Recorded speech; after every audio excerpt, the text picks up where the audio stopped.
Here you go. Pretty quick.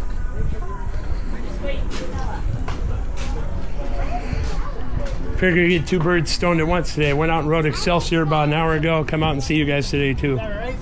That's pretty cool. Yeah, it's interesting. They showed me that 1893 one out there.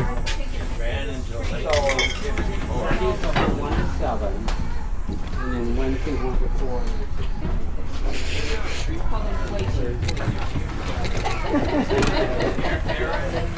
Because the hotel room just charged $2. Huh, wouldn't that be nice? $3 just for the token.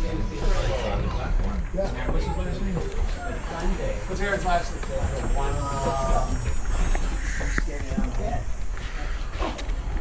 Wait. Your name is Mark.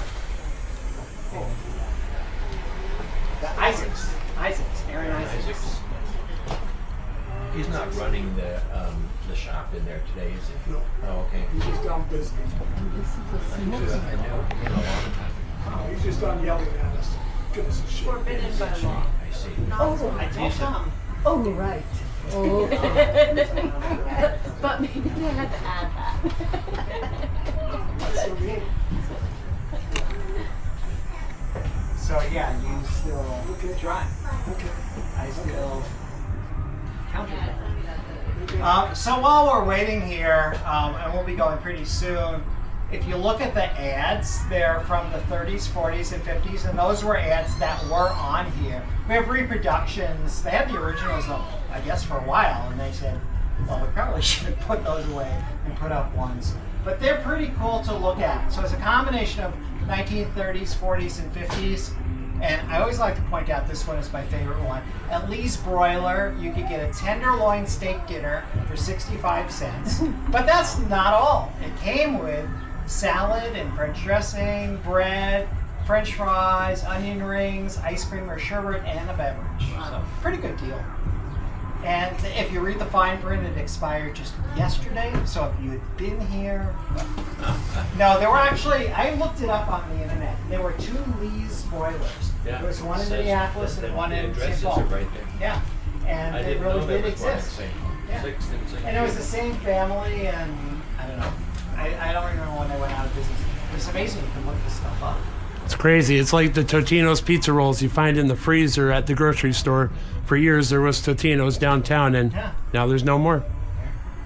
Well, but they still, or the 19, well, like. And beer. There's a flight to Chicago that you get for $50 either on this one or the other streetcar. Yeah, That was a pretty good deal. You have 2 streetcars. Yes, we have this one from 1908. We have one from 1946. Yeah, they're working on a third one, which should be any moment. That's another wood one. Oh, really? 1906, I think. Do you ever couple them together and run? We don't run them together. Okay. We do run. Tom, are we good to go? More? Okay, we'll wait. We do run 2 streetcars that time. And a puppy. We started under that. One goes one way, one goes the other. You're going to go on in the front, though? Oh, okay. Oh, sorry. Oh, That's okay. what was that? Buzzer. There's a guy in the back that's going to open the door. Hello. Hello, Spot. I saw they have 3 in Excelsior, 1 they're working on. What do you guys have here? So we have a 1946 Yeah. one that we run during the week yesterday Yeah. and on Thursdays. And then, we're rebuilding one. They've been rebuilding it for a while. And Yeah. that one's a 1906. And then, the one's in Excelsior. And I've only been out there once. So. Fair enough. They have one, I guess it's Winona, that's like orange and white. Yeah. The engine blew out, I guess, last week. Ah, wow. But then again, they need some TLC. It's not like you can go to a Home Depot or whatever and get the part, And you look on eBay and you just can't find these parts on eBay. I know, right? So they trade with other museums. There are some cars that are like scrappers. Yeah. My dad's man purse. For the Sorry. 18th. We call it the empty. Where was that? I believe that was Paris. What am I doing? Oh, here. Yep, Paris. Is there another trolley? I switched between the streetcars and then it confuses me because Yeah. they all have different controls. But either way, we're going. So, ladies and gentlemen, and puppy, welcome to the Minnesota Streetcar Museum. We have a few rules that I am obligated to tell you.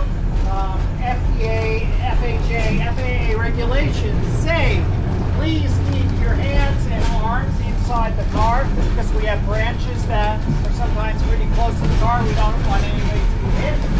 And then number two, looking at our authentic 1908 seatbelts, you'll notice that we don't have any. So please stay seated unless we come to a complete stop. Sometimes we do have to come to an emergency stop. Animals, really strange people, whatever. It's happened, believe me. And we don't want people to go flying. So. Typically, how fast do you guys go on your line? This line, we typically go up to about 20 miles an hour. Wow. But we don't have very many straightaways. We can go faster than that. This one does have a governor on it, but when it didn't, how fast do you think a 1908 streetcar could go? Is it like 70? 70? That's a little over enthusiastic, but 55. Yeah. So when it went out to Minnetonka, it would just fly. And think about it, in those days, people just didn't go that fast. I mean, there were no buses or planes or cars, or, you know, so that was the fastest that people had ever gone. So, yeah, crazy. So, 1, 2, I don't have to count there. 3, 4, 5, what about 6, 7,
Minnesota Streetcar Museum.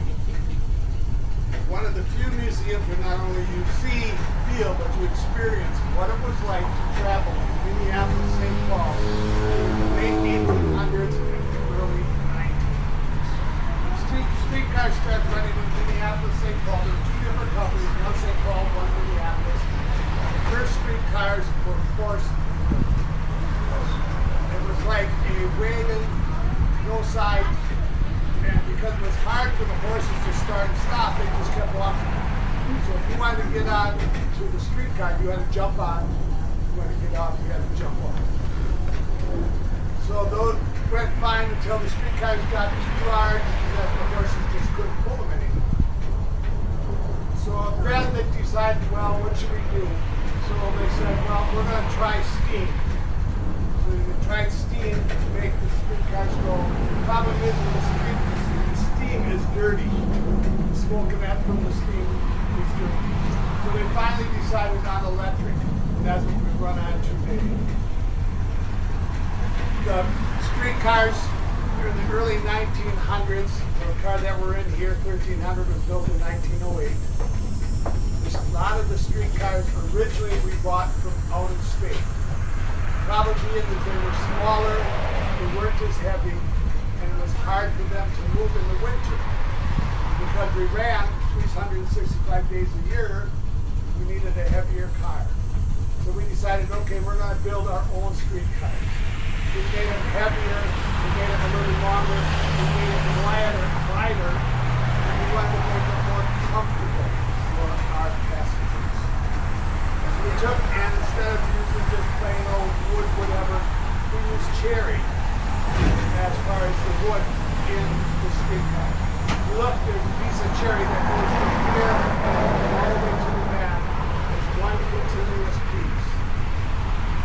Where do you find a cherry tree? That one. No idea. But we built our own. There are storm windows that we put on the outside. These windows do close, and there's storm windows on the outside. We made the seats a little bit more comfortable. We put in wicker seats, which were great, until women decided they're going to wear nylons. At that time, women would come in, sit down on the wicker seat, and they would snag their nylons. So we took and we painted them this lovely yellow color, and that took care of the wicker that's underneath the paint. Car 1300 that we are in is a very special car, because at the end of the streetcars, when they were running, there was 3 cars that were remaining, and a bunch of enthusiasts decided, hey, I want to take a ride on the streetcar. One of those 3 was 1300. This is one of the last streetcars that ever ran in Minneapolis, St, which is pretty cool. So they took the streetcar, they parked it next to a shed, sat there for about 10 years, and finally a bunch of guys go, hey, I wonder if that thing still runs. So they took them there, they had a little bit of track there, maybe a block and a half long. So they needed power, so they got a generator, they hooked it onto the back of the streetcar. They took and they put an ad in the paper. Good.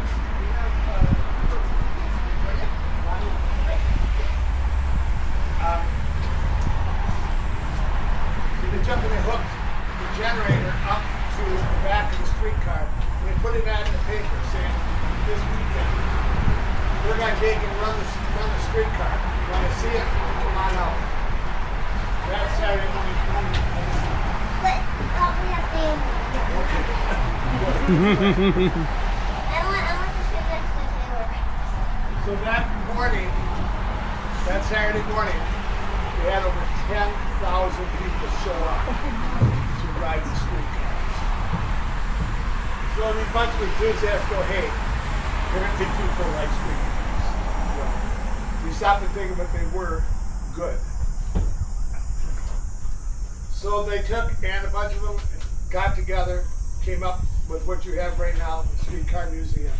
And to this day, we honor these streetcars because they are something else.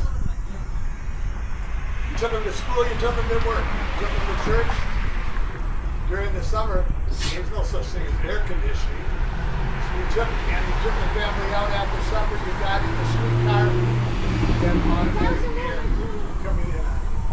So it was pretty cool. We're a totally volunteer organization. We do all the maintenance, all the care, all the painting, all the electrical to the streetcars. We also have volunteers like Ted and myself who take and are lucky enough to drive the streetcars. So we want to thank you very much for riding with us today. Your care of that helps us keep the streetcars running, and it's a pretty neat thing to do. But thank you very much. Now our conductor is going to take and drive us back to the car barn. Normally we take and we pick the streetcar up and turn it, but short a few people. So we're going to have the conductor drive us back.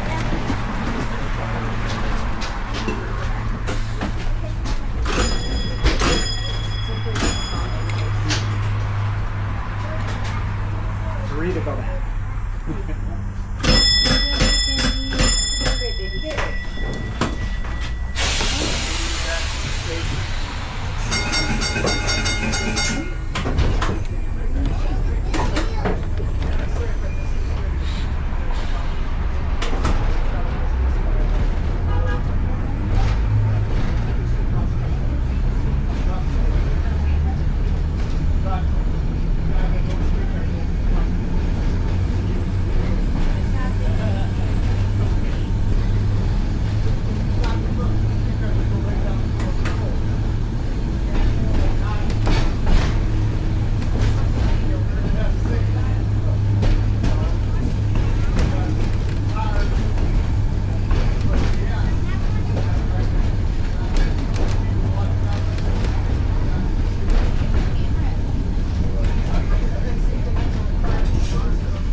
So do you guys have to walk all the way back, or do you got a little parking spot?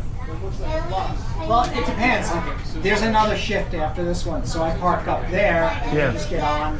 If I have to put it away, then I park there. Fair enough. No, we don't. Some of the maintenance guys actually drive their cars down here. Yeah. So we don't do that.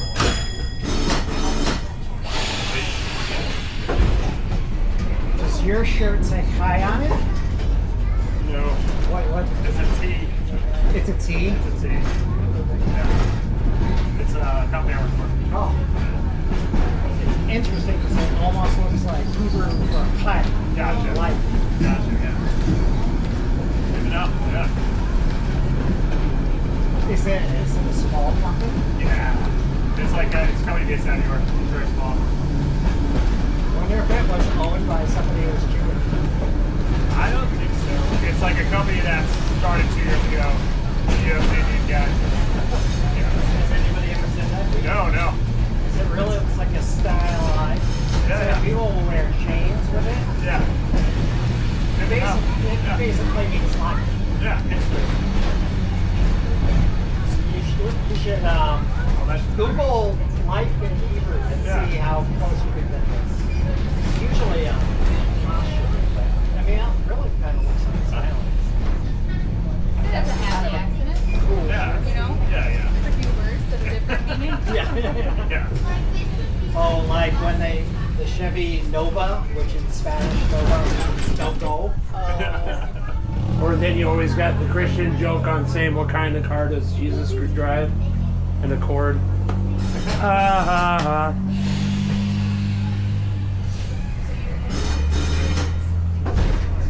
We're short a person today, so we'll have to be like cashier and crossing guard. And you're in the middle of selling tokens, which just means we have to stop.